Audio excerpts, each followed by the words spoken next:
Welcome, in front of me is a Google Pixel 9 Pro Fold, and today I'll show you how we can hard reset this device through settings.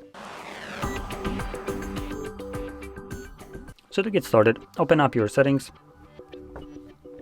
scroll all the way down to System, and scroll down again and select Reset Options, erase all data factory reset, and then swipe down and you can select Erase All Data.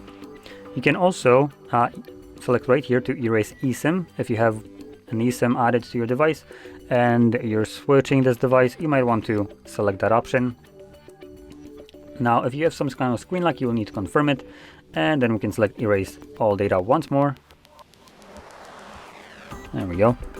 And this would begin factory resetting your phone. Now, this process will take about a minute, 2 minutes tops to finish up, and once it's completed, we will be presented with Android setup screen. So I'll be back once that is visible for me.